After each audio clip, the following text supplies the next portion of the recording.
Ryan is always ready to play. Let me teach him some basic physics by applying which he can play alone.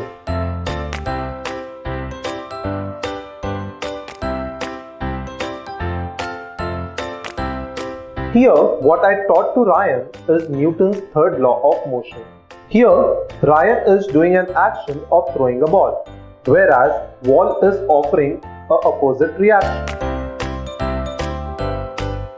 If Ryan throws ball with greater velocity, then ball comes to him with greater velocity. That is, every action has equal reaction. Also, if ball is thrown in forward direction, it comes back in reverse direction.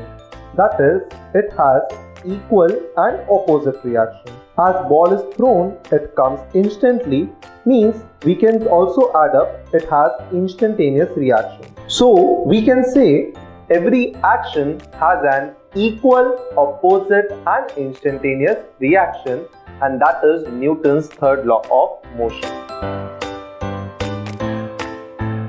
The action and reaction force doesn't cancel each other because both are applied on the different object.